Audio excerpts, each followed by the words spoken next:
사람이 살아가는 데 있어서 꼭 필요한 것들이 많이 있습니다. 물론 지금은 경제적인 것도 또한 마찬가지입니다. 즉 돈도 필요합니다. 그리고 좋은 사람들도 옆에 있어야 합니다. 또한 가족들도 온전히 있어야 하고 자녀들도 온전함으로 옆에 붙어 있어야 하죠.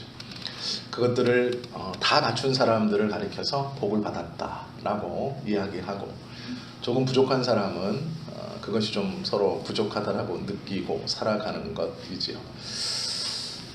다 있으면 좋겠지만 좀 부족해도 믿음을 가지고 살아가는 하나님의 자녀들은 그 부족함 가운데 부족하다고 낙심할 것도 아니고 또 그것을 다 가졌다고 교만하게 자랑할 것도 아니라는 것을 우리는 알고 있습니다. 음식을 만들 때 꼭 필요한 것이 소금이지요.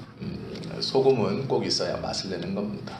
예수님께서 오늘 많은 사람들에게 8복을 가르치십니다. 8가지 복을 가르쳐 주십니다. 우리가 이제 주기도문을 수요일에 마치고 돌아오는 수요일부터는 8복을 함께 볼 겁니다. 그래서 예수님께서 이 마태복음 5장의 1절부터 12절까지 가르쳐 주신 8가지 복에 대해서 우리가 좀 수요일에 함께 볼 것이고요. 그 8복을 보기 전에 8복을 전해주시고 바로 이어서 해주신 말씀이 이 소금과 빛입니다. 8가지 복을 받은 사람이 이 땅을 살아가면서 어떻게 살아가야 하는가라는 것이죠. 쉽게 말씀드리면 8가지의 복을 이미 받은 저와 여러분들은 이 땅을 살아가면서 예수님이 소금처럼 빛처럼 살아야 한다라고 말씀해 주시는 겁니다. 그런데 이 소금처럼 빛처럼 살아갈 때 우리들은 전제를 이렇게 탁 붙여요, 옆에. 그게 무엇이냐면 서두에 말씀드렸던 온전한 가정, 넉넉한 경제생활, 자녀들의 형통, 사업처의 왕성한, 그러니까 세상적으로 무엇인가 다 가지고 있어야 소금처럼 빛처럼 살 수 있지 않습니까? 하나님 이렇게 생각합니다. 그러면서 그것들을 먼저 하나하나 다 나를 채워주시고 그 다음 내가 이것이 다 준비가 되면 그 다음 예수님 말씀인 소금처럼 빛처럼 살아가겠습니다 라고 기도할 때가 있고 또 그렇게 생각할 때가 있죠. 우리는 그렇습니다. 근데 예수님께서요 8가지 복을 말씀해 주시는 이 복을 우리는 이미 다 받았습니다. 그런데 그 복 중에는 우리가 생각하는 자녀의 잘된 자녀가 내 옆에 붙어서 부모의 이름을 빛내야 하고, 온전한 가정이 내 옆에 붙어서 내가 누구에게 말할 때 꺼림이 없어야 하고, 사업처가 다 망해가는데 혼자 왕성해져서 하나님의 복을 받은 것처럼 간증할 때 자랑스러워야 하고, 넉넉한 경제적인 상황이 있어 그것들이 하나 둘 잘 구비된 다음에 소금과 빛으로 살아가겠습니다 하는 우리의 뜻과는 조금 다르게 말씀하십니다. 8가지 복은 우리가 원하는 복임은 분명하지만 이 8가지의 복은 눈에 보이는 복은 아닙니다. 그런데 이미 예수님은 이 8가지 복을 말씀하시면서 너희는 다 받았다. 받은 너희는 이렇게 살아라. 가르쳐 주시는 것이 소금처럼 빛처럼 살아라 하시는 것이죠.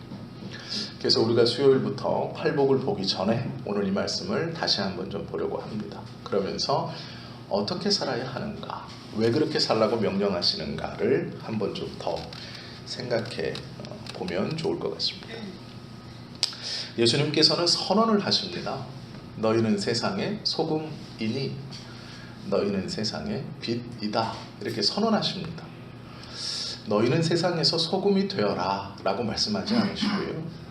너희는 세상에서 빛이 되어라 라고 말씀하지 않습니다. 즉 무엇이냐면 하나님 내가 이것도 갖고 있고 저것도 갖고 있고 이것도 구비되고 저것도 구비돼야 빛이 될 수 있지 않겠습니까? 내가 이것도 좀 왕성하고 저것도 충분해야 소금이 되지 않겠습니까? 아직은 나는 이것도 부족하고 저것도 부족해서 소금이 못 되었습니다. 아직 나는 이것도 없고 저것도 없어서 빛으로 살아갈 수 없습니다. 이렇게 핑계대는, 어쩌면 그렇게 생각하고 있는 우리들에게 예수님께서는요, 이미 되어라가 아니라 되었다라고 선언해 주시면서 살아라 명령하고 있다라는 것이죠. 예수님께서 소금이란 이야기를 하셨을 때 이 말을 듣고 있는 제자들은 이 소금이 어떤 것인 줄을 너무나 잘 알고 있죠. 사해바다를 끼고 있는 이스라엘은 소금이 흔한 겁니다. 그래서 너희는 소금이다 라고 말할 때 그냥 우리는 길거리에서 흔히 볼 수 있는 소금이구나, 그냥 그렇게 널려있는 그런 별로 특별한 것이 없는 그러한 사람들이라고 말씀하시는구나, 이렇게 받아들였을 소지가 다분합니다. 우리가 생각할 때는 소금을 아무 데서나 구할 수 없는 것이지만 이스라엘은 아무 데서나 구할 수 있는 것이 소금이었습니다. 돈을 주고 소금을 산다는 건 거의 일어날 수 없는 일입니다. 비록 불순물이 많이 섞여 있는 소금이지만 이스라엘은 이 사해 끝에 소금이 떠다녔고 또 조그마한 늪에서도 짠물이 올라왔습니다. 그리고 그것들이 햇빛에 마르면 허연 소금 가루가 되었습니다. 그래서 그것들을 그냥 떠다가 양들이 병에 걸렸을 때 먹으라고 돌에 붙어있는 암염은 양 우리 곳곳에 세워놓기도 하고, 벌레를 막기 위해서 그 소금을 으깨어서 자신의 집이나 또 자신의 그 동물 우리의 좌우의 끝에 그냥 진흙 이기듯이 쭉 발라놓으면 되는 것이었습니다. 그런데 그걸 또 한 번 바르면 되느냐? 그렇지 않습니다. 한 번 바르고 며칠이 지나면 공기와 다 붙어서 산화되어서 더 이상 짠 것이 없어집니다. 그래서 그러면 득득득득 긁어내서 그렇게 다 산화된 소금 덩어리들을 긁어내어 그냥 길거리에 버렸습니다. 우리가 왜 연탄 다 타면 연탄재 그냥 길거리에 툭 버려서 사람들이 밟고 다닌 것과 같은 것이죠. 그래서 예수님께서는 소금이 맛을 잃으면 쓸데없어 길거리에 버리고 사람들이 밟고 지나간다라고 설명하셨죠. 우리 생각에서는 소금이 쓸데없어진다라는 것은 이해할 수 없습니다. 왜 그러냐면 우리들이 소금을 만드는 방법은 뜨거운 태양볕에 바닷물을 얇게 펴서 그것들이 증발하면 그때 나오는 소금을 한 곳으로 모아서 염도가 굉장히 높고 순수한 소금을 생각하기 때문이죠. 그렇게 염도가 높고 순수한 소금은 웬만해서는 맛을 잃지 않습니다. 웬만해서는 맹탕이 되지 않습니다. 그런데 이스라엘의 소금은 소금기는 있지만 그 성분에 불순물이 많이 섞였기 때문에 금방 산화가 됩니다. 또 하나의 소금을 넣는 방법은 끓이는 겁니다. 큰 솥에 물을 담고 팔팔팔팔 끓입니다. 그래서 수증기를 다 날려보내고 그 밑에 하얀 가루가 쌓이면 그것을 한쪽으로 퍼서 놓는 것이죠. 그런데 이렇게 소금을 끓일 때 독한 그런 좋지 않은 가스들이 많이 나와서 예전부터 소금은 노예들이 마지막으로 팔려가는 곳이었습니다. 즉 이집트나 이런 곳에서 왕족들이 먹는 귀한 소금, 그 하얀색 소금, 염도가 높고 순수한 소금의 결정체들은 죽음을 앞둔 사형수들이 가는 노역의 장소였습니다. 그래서 이 이집트에서 가면 죽는다라고 말하는 곳이 소금 공장입니다. 그래서 노예들 중에 소금 공장에 간다 하면 그는 그냥 끝났다고 봅니다. 왜 그러냐면 소금에서 올라오는, 소금을 끓일 때 올라오는 그 유독가스와 그 열기들을 사람이 피를 마르게 합니다. 이게 무슨 얘기냐면 사람 몸속에 있는 수분을 이것이 다 빼앗아 갑니다.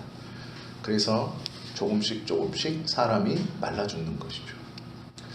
소금을 넣는 것이 그렇게 어려웠던 우리들이나 아니면 이 아시아권의 사람들은 소금이 흔하다, 귀하다, 발에 밟힌다, 이것에 대해서 이해를 하지 못하죠.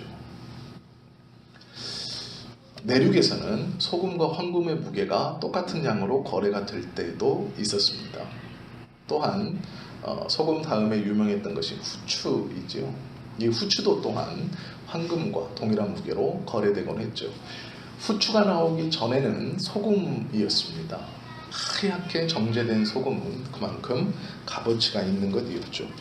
그런데 이스라엘에게는요, 그렇게 소금을 얻을 필요가 없었습니다. 늪에서도 이 소금이 올라왔고, 즉 짠 물이 올라왔고, 사해 근방에 가면 그냥 소금을 걷어오는 거예요. 소금은 돈 주고 사는 것이 아니라 옆집에서 그냥 하나 빌려와도 되는 것이고, 내가 그 근방을 지날 때 한 덩이를 가져서 쪼개가지고 아무데나 그냥 놓으면 되는 겁니다. 그랬던 흔한 소금입니다. 그런데 사람들에게 예수님께서 너희가 그 소금이다 이렇게 말씀하시는 거예요. 이스라엘 백성들이 이야기를 듣고 주목하지 않습니다. 하나님의 8가지 복을 받은 너희는 소금이다. 아, 그렇구나. 그냥 별로 감흥이 없죠. 그런데 그 뒤에 또한 이스라엘 백성들이 잘 아는 말씀을 하시죠. 너희는 세상의 소금이니 소금이 만일 그 맛을 잃으면 무엇으로 짜게 하리요. 후에는 아무 쓸데없어 다만 밖에 버려져 사람에게 밟힐 뿐이니라. 음식을 만들 때 소금이 있어야 하는 것처럼 너희가 이 세상에 존재함으로 인해서 자동적으로 맛을 내게 된다라고 말씀하는 것이죠. 너희가 맛을 내지 않으면 결국 버려져 사람들이 밟고 다닐 것이다 라고 말합니다. 소금은 맛을 내는 것뿐만 아니라 생선을 썩지 않게 하는 것으로도 요긴하게 쓰는 것이죠. 갈릴리에서 이 소금에 절인 생선은 로마에서도 굉장히 유명했습니다. 왜 그러냐면 소금이 지중해에서는 귀한데 이 블레셋 지역과 이스라엘 지역에서는 소금이 싸요. 싼 것뿐 아니라 돈 주고 사는 게 아닙니다. 그래서 갈릴리에서 갓 잡아 올린 물고기를 이 소금을 듬뿍 바르고 묻혀서 이 해풍에 말리는 겁니다. 이 고기들을 로마에서 인기가 좋게 팔렸습니다. 왜 그러냐면 썩지 않았고 그 소금에 절인 그 생선의 맛이 아주 좋았기 때문이죠. 구워 먹으면 양념할 필요 없이 먹었답니다. 그래서 인기가 좋았대요. 그만큼 이 갈릴리 지역에서 나오는 물고기를 소금에 절이는 것은 로마에서도 인기가 있고 후한값에 팔릴 정도로 인기가 좋은 물건 중 하나였습니다. 그러기에 갈릴리 어부들은 사실 먹고 사는 일에 그렇게 크게 구애받는 사람들은 아니었습니다. 갈릴리 지역이 부요한 동네는 아니었지만 그들은 먹고 사는 일에 아무런 문제가 없었죠. 그런데 지금 그들에게 뭐라고 그러냐면 소금이 맛을 잃었다라고 비유하는 겁니다. 생선을 썩지 않게 해서 너희들을 먹여 살리는 그 소금이 맛을 잃었다. 그럼 어떻게 될까요? 굶어 죽는다는 얘기예요. 물고기를 더 이상 훈제하거나 절이지 못하고 말리지 못하고 너희의 생계가 끊어지게 된다라고 말씀하시는 거예요. 그러면 얼마나 큰 문제이겠느냐라고 물으시는 거죠. 그리고 두 번째로는 빛이라는 것을 이야기하시죠. 소금이 되라라고 말씀하지 않고 소금이다라고 말씀하시면서 갈릴리에서 흔하게 구할 수 있는 소금에 대한 이야기를 예수님께서 던지십니다. 그 다음에는 이스라엘과는 조금 상관이 없는 빛이라고 이야기하세요. 예수님 당시 빛이라는 것은 로마 황제를 뜻하는 상징이었습니다. 로마의 황제는 태양신의 아들입니다. 이 태양신을 로마 말로 라라고 불렀습니다. 라라는 말은 태양이라는 뜻입니다. 그래서 로마의 황제나 이집트의 황제들은 자신들이 태양신의 아들이다 이렇게 이야기했습니다. 그래서 그들은 태양이 변하지 않는 것처럼 영원히 산다라고 가르쳤습니다. 일반 백성들은 늙어가고 죽어가고 다시 후세를 남겨 세대를 이어가지만 왕족들은 자신들이 죽지 않고 늙지 않는다고 가르쳤습니다. 신의 자녀들이기에 영원한 젊음을 유지하면서 산다고 가르쳤습니다. 일반 백성들이 그것을 모를까요? 왕족들도 늙고 죽는다는 것을 알까요? 모를까요? 압니다. 그런데 문제는요, 왕족을 한 번도 본 적이 없어요. 왜 이집트의 왕들이나 로마의 황제들이 머리를 빡빡 민지 아십니까? 늙어 보이지 않기 위해서예요. 어려서부터 그들이 머리를 완전히 미는 이유는 머리카락이 하얗게 샘으로 그들이 나이가 들어 보입니다. 그래서 영원한 젊음을 상징하기 위해서 젊어서부터 머리를 빡빡 밀고 눈화장을 하고 화장품을 바릅니다. 머리를 밀고 화장을 하면 나이의 구별을 지금도 잘 할 수 없습니다. 사람이 늙어 보인다는 건 무엇인가요? 머리가 하얗게 샘으로 금방 알 수 있는 거예요. 피부는 화장으로 감출 수 있습니다. 그래서 로마의 황제들이나 이집트의 황제들은 머리를 밀고 화장을 했습니다. 남자건 여자건. 나는 젊음을 가지고 영원히 산다는 걸 보여주는 것이죠. 일반 백성들에게. 그리고 또한 그들의 이름들을 구별할 수 없을 정도로 무슨 2세, 무슨 3세 이렇게 불렀습니다. 왜 그랬을까요? 우리는 사람이 태어나면 이름이 있습니다. 그 이름을 부르죠. 그러다가 그 사람이 죽으면 그 이름도 함께 죽는 겁니다. 이스라엘 백성들의 이름이 몇 개가 되지 않아요. 보통 할아버지의 이름과 손자의 이름이 같습니다. 그것은 이스라엘 사람들의 마음속에 영원히 살고 싶어 하는 열망이 있기 때문이에요. 그래서 이름을 동일하게 지었습니다. 왕족들 또한 마찬가지입니다. 자신들의 이름이 있어요. 그럼에도 불구하고 공식적인 직함은 동일하게 바로라고 부릅니다. 백성들에게 이러기를 원했던 것이죠.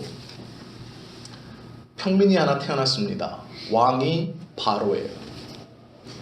그런데 이 평민이 나이가 듭니다. 결혼을 했습니다. 자신의 첫 번째 자녀가 태어났습니다. 여전히 왕의 이름은 바로입니다. 나이가 들어 이제 죽는 순간이 되었습니다. 자신의 아들이 자라서 결혼을 했고 손자가 태어났습니다. 그런데 여전히 왕의 이름은 바로입니다. 이해가 되시죠? 이 사이클을. 그래서 일반 백성들은 황제들은 정말로 신의 아들이고 영원히 산다고 생각했습니다. 왜냐하면 공포되는 모든 법령의 이름은 바로의 이름으로 나오기 때문이죠. 그러면 분명히 그들도 사람이기에 나이가 들고 늙는다는 것을 머리로는 알지만 그들을 내가 멀리서 보았을 때 그들은 항상 젊은 모습을 유지하고 있습니다. 항상 번쩍거립니다. 그리고 그 황제들의 이름은 항상 바로입니다. 그러면 어떻게 생각할까요? 세대가 거듭될수록 저들은 영원히 사는구나 라고 생각하는 것이죠. 그래서 그들과 우리는 다르다라는 것을 백성들의 마음속에 자연스럽게 심어주는 통치의 방법입니다. 그래서 우리나라도 왕의 이름을 함부로 부르지 않았죠. 왕은 자신을 가리켜 짐이라고 불렀고 신하들은 왕의 이름을 부르지 않고 폐하 혹은 왕, 황제 이렇게 호칭했습니다. 그것은 통치 수단의 아주 기본적인 겁니다. 예수님께서 너희는 세상의 빛이다 라고 말한 것은 무엇이냐면 소금하고는 좀 전혀 반대되는 개념입니다. 소금은 흔하고 갈릴리에서 흔히 구할 수 있지만 너희는 세상의 빛이다 라고 말했을 때 무슨 말이냐면 너희는 신의 아들이 아니라 신이다 라고 말하는 것과 똑같은 얘기입니다. 그들에겐 충격이었을 겁니다. 감히 로마의 황제의 상징이면서 그 가문의 시작이고 로마를 지탱하고 있는 황제의 아버지라고 부르는 태양, 즉 이 빛, 너희가 그 빛이다 라고 말하는 건 로마의 입장에서는 반역자들입니다. 예수님께서 소금 이야기를 하셨을 때 이스라엘 백성들은 시큰둥했을 겁니다. 그런데 너희는 세상의 빛이다 라는 얘기에 이스라엘의 모든 관심은 예수님에게 쏠렸을 겁니다. 왜 그러냐면 너희들이 신이다 라고 말하는 것과 같은 것이기 때문이죠. 그런데 예수님께서 이렇게 말한 의도가 있습니다. 예수님은요 제자들에게 나는 세상의 빛이요 라고 요한복음 8장 12절에 말씀하셨죠. 예수님은 자신을 가리켜 뭐라 그러냐면 나는 세상의 빛이다 이렇게 가르칩니다. 내 스스로 빛을 발하는 존재다 이렇게 가르치죠. 빛은 누구의 상징인데요? 황제의 상징입니다. 태양은 오직 황제만이 거론할 수 있고 황제만이 이야기할 수 있고 황제의 상징이며 가문입니다. 그런데 예수님이 나는 세상의 빛이다 라고 이야기합니다. 그 이야기는 내가 황제의 권위와 같다 라고 말씀하시는 거예요. 그러니까 제사장과 로마인들이 예수님을 국가를 전복시키려고 한다라고 꼬투리를 잡아도 할 말이 없는 겁니다. 이 말이 시작이에요. 나는 세상의 빛이다 라는 말이죠. 이 빛이라는 단어는 그냥 쉽게 쓰는 단어가 아닙니다. 그것들을 각오하고 써야 돼요. 그런데 예수님께서 본인에게만 나는 세상의 빛이다 라고만 했으면 좋은데 이제 뭐라 그러냐면 너희도 세상의 빛이다 이렇게 얘기해요. 이게 무슨 얘기인가요? 다 같이 죽자는 얘기죠. 로마인의 입장에서는 다 같이 반란자들입니다. 갈릴리 나사렛에서 자란 저 예수, 30대 초반의 저 예수가 빛, 즉 로마의 황제의 가문의 혈통이다라고 본인이 주장하는 것도 반역인데 그 예수를 따라다니는 모든, 지금 이 팔복을 듣고 있는 모든 이스라엘 백성들에게 너희는 빛이다 라고 말씀하시는 거예요. 즉 너와 나는 로마의 입장에서 보면 함께 그냥 죽을 사람들이다. 우리는 반역자가 되었다. 이런 뜻입니다. 8가지 복을 받았느냐? 너희는 반역자다. 로마에서 보기에. 이런 말이죠. 웅성웅성 했을 겁니다. 너희는 세상의 소금이 되어라도 아니고 너희는 세상의 소금이다. 이미. 그리고 너희는 세상의 빛이다. 빛이 되어라는 것도 아닙니다. 빛이다 라고 선언해 주시는 것은 너희는 흔한 사람이면서도 누구도 침범할 수 없는 황제의 가족, 즉 신의 자손들이다 라는 선언이에요. 로마나 제사장의 입장에서 보았을 때 이것은 반란을 꾀하는 단어와 똑같은 단어입니다. 그리고 이 단어 이후로 로마의 군인들은 예수님을 졸졸 쫓아다니기 시작합니다. 왜 그러냐면 이 말은 반역을 꾀하는 말과 다름없기 때문이죠. 본인만 반역자가 되면 되는데 모든 이스라엘 백성들, 특별히 그곳에 모여있는 군중들에게 너희도 빛이다 선언해 주십니다. 그런데 이스라엘 사람들이 그 이야기를 듣고 받아들여요. 나는 빛이구나. 예수님께서는 스스로 빛을 발하는 발광체라는 의미로 빛을 사용하신 것이고 나는 세상의 빛이다 하셨을 때 또한 너희든 세상의 빛이다라고 말했을 때는 빛에서 나오는 반사해서 일으키는 반사체라는 의미로 사용하신 겁니다. 이걸 오해하시면 안 돼요. 예수님께서는 본인을 가르쳐 나는 빛이다 라고 말했을 때는 스스로 빛을 발하는 존재의 단어를 히브리어로 갖다 붙였습니다. 그런데 이 말씀을 듣고 있는 이스라엘 백성들에게 빛이다 말할 때는 반사체의 의미가 있는, 즉 빛을 받아서 반사시키는, 자기 스스로 빛을 내는 것이 아니라 반사시키는 반사체의 의미로 너희는 빛이다 라고 말씀해 주십니다.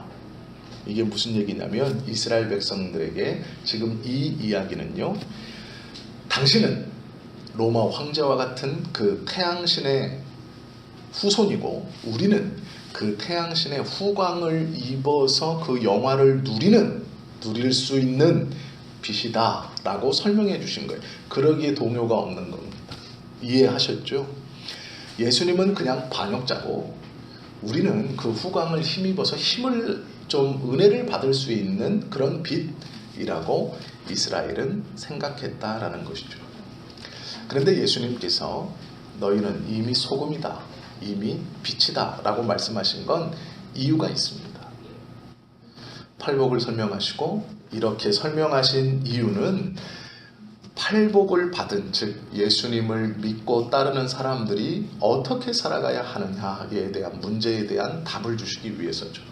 첫 번째는요, 소금처럼 살아야 되기 때문이죠. 흔한 것이지만 없어서는 안 되는, 너희들의 생계를 책임지고 있는, 갈릴리 호수를 주변으로 먹고 살고 있는 지금 너희들의 먹을 것, 살아가는 것, 생계를 책임지고 있는 소금처럼 너희도 그렇게 살아야 한다라는 것이죠. 즉 세상 가운데 너희의 삶은 흔한 것이지만 맡은 자리에서 직분을 다하고 소금처럼 맛을 내고 소독을 시키고 부패를 방지하며 살아야 한다라는 것이죠. 소금이 맛을 잃었다라는 뜻은 너희의 생계를 더 이상 이어갈 수 없다. 즉 너희는 죽는다라는 것입니다. 굶어 죽을 것이다. 너희가 세상에서 소금처럼 살지 않으면 이들은 굶어 죽을 것이다 라는 뜻이죠. 빛이라는 것은 너희 스스로 빛을 내는 것이 아니라 하나님께 빛을 받아 그 빛을 반사하여 살아가라 라는 것이죠. 우리 안에 무슨 선함이 날 수 있는가? 그렇지 못합니다. 우리 스스로 무슨 선을 행할 수 있는가? 옳고 그름과 정의를 행할 수 있는가? 그렇지 않습니다. 믿는 사람은 오로지 하나님께서 주시는 은혜와 하나님께서 주시는 선과 하나님께서 일어나게 하시는 그 정의를 실천하며 살아가는 것뿐이죠. 왜 바울이 나의 나된 것은 하나님의 은혜라, 내가 한 것은 하나도 없고 모든 것이 다 하나님께서 하셨습니다라고 고백하는 것이냐면 자신은 반사체라는 것을 명확하게 인지했기 때문이죠. 스스로 빛을 내어 선을 행하고 복음을 전한 것이 아니라 하나님께 그 빛을 받아 자신은 반사한 것뿐입니다. 그러기에 나의 공로가 아니라 하나님이 하셨다라고 고백하는 것이죠. 예수님께서 너희는 빛이다라고 가르치시는 이 가르침은 그것을 우리에게 알라고 가르치는 겁니다. 내가 세상에서 이것을 했고 저것을 했고 교회에서 이것을 했고 저것을 했으니 나를 인정해 주십시오. 그는 큰 착각을 하고 있는 겁니다. 스스로 빛을 내고 스스로 무엇인가 행했다고 잘못 알고 있는 것이죠. 믿는 모든 사람은, 저뿐 아니라 우리 모든 사람은 하나님의 은혜를 반사하는 것뿐이죠. 우리 스스로 내 안에 선함이 일어나서 행할 수 있는 것이 아니라 하나님께서 주시는 그 은혜로 우리는 그것을 단지 반사시킬 뿐입니다. 태양빛을 받아 달이 그 빛을 뿜어내어 우리의 눈에 달빛이라고 보이지만 그 달은 태양이 없이는 존재할 수 없는 것과 같은 것입니다. 우리가 소금이고 빛이다 라고 동일하게 이야기를 들으면서 이 땅을 살아가며 꼭 인정해야 할 것은 우리의 모든 행위는, 우리의 모든 삶은 흔한 것이지만 꼭 하나님께서 이 땅을 살아가라 하는 그 명령과 사명과 소명대로 이 땅의 부패를 막고 자신의 역할을 잘 감당해야 함이 첫 번째이고, 또 하나는 하나님께서 주시는 그 빛을 받아 온전히 잘 방사하면 되는 것이죠. 그럴 때에 겸손하게 신앙생활을 할 수 있는 겁니다. 그것을 깨닫지 못하면 하나님의 빛을 조금만 받아 주변에 보여주면 내가 한 것처럼 교만해지고 자신 위에는 다른 사람이 없는 것처럼 콧대가 하늘을 찌르게 되죠. 그런 일을 볼 때 불쌍히 여기십시오. 아직 자신의 신앙이 어느 곳에 있는지, 자신이 어떻게 그렇게 살아갈 수 있는지, 그 원인이 무엇인지를 깨닫지 못한 어리석은 신앙인이기 때문입니다. 교만할 필요도 없고요. 우리가 너무나 자존심을 뭉그러뜨리고 뒤로 물러날 필요도 없습니다. 저와 여러분이 해야 되는 일은 잘 반사시킬 수 있도록 우리의 삶을 잘 갈고 닦으면 됩니다. 갈고 닦는다는 것은 하나님께서 맡겨주신 일을 최선을 다하여 순종하며 실천하는 것이죠. 그 실천은 조금은 어렵고 힘들지 모르겠습니다. 손해를 보게 하고 희생을 강요할지도 모르겠습니다. 그러나 꼭 기억하십시오. 우리의 선함과 우리의 신실함과 우리의 행위는 우리 스스로에서 일어나는 것이 아니라 하나님께서 주신 그것을 반사하고 있다는 것이죠. 그러기에 교만할 필요도 없고 거만할 필요도 없고 자랑할 것이 없는 것이죠. 하나님께서 하셨습니다 라는 고백밖에 우리의 입술에서는 고백되어질 수 있는 것이죠. 우리의 삶이 어떤가? 소금과 빛은 소리는 없지만 녹아지고 비춰져야 자신의 일을 잘 하고 있는 겁니다. 밖에서, 교회에서 목소리만 큰 사람 아니라 비록 조용할지라도 소금처럼 녹아지고 빛처럼 하나님의 은혜를 잘 반사해서 나의 모든 나됨은 하나님의 것입니다. 내가 한 것이 아닌 하나님께서 하셨습니다. 모든 영광을 하나님께 돌립니다. 이렇게 귀한 고백을 입술로 고백하며 살아가는 저와 여러분들 되실 수 있기를. 이러한 삶이 하나님의 영광을 돌리는 삶입니다. 우리가 누구인가를 분명히 아는 것. 우리는 스스로 빛을 발할 수 없는 사람이며 하나님의 빛을 받아 그것을 반사하는 사람일 뿐이라는 것. 그렇게 선한 도구로 사용시켜 주시는 하나님, 언제나 고맙고 감사하는 마음을 가져야 한다는 것. 그러기에 교만할 필요도 없다는 것. 그리고 그렇게 교만한 사람을 보시면 반사체 주제에 스스로 빛을 내는 줄 알아 한마디 해주시고, 돌아서면서 귀 있는 자는 성령이 하시는 말씀을 들을지어다 하고 돌아서시면 됩니다. 자존심 상할 필요도 없어요. 그 삶을 부러워할 필요도 없습니다. 왜 그럴까요? 그도 하나님께 그 모양대로 쓰임받는 것이지만 그가 자신이 반사체임을 알지 못하고 교만하게 행한다면 하나님께 쓰임받는 그 상급을 하나도 받지 못할 것이기 때문이죠. 그럴 때일수록 우리는 겸손히 하나님, 나는 하나님의 반사체임을 꼭 기억하고 겸손하게 주님의 은혜만을 고백하겠습니다 하면 되는 것이죠. 조용히 녹아 없어질 때, 또 빛은 하나님의 빛을 잘 반사할 때 그 소명을 다하는 겁니다. 저와 여러분들이 신앙생활을 해가시면서 이제 우리는 완숙기에 들었죠. 이제 시작하는 분들이 아니죠. 이제 신앙의 완숙기에 다 접어드셨습니다. 그렇다면 더 나의 존재와 내 신앙의 근본과 나의 믿음의 시작이 어느 곳인가를 한 번 더 고민해보고, 그 완숙한 신앙인의 모습인 것만큼 우리의 믿음과 신앙이 정체가 무엇인가를 잘 깨닫고, 나는 반사체입니다, 소금이라고 이미 선언하셨으니 녹아지면서, 그리고 주의 은혜를 잘 비추면서 살아가겠습니다. 교만하지 않고 겸손하게 하나님의 은혜 아래 고개를 숙이고, 또한 믿음의 동료들에게 그 겸손함을 함부로 입술로 교만함으로 보여지지 않는 그 겸손함과 하나님 앞에서의 순종함의 믿음으로 살아가겠습니다. 그렇게 기도하시고 그 은혜를 받아 누리실 때가 되었죠.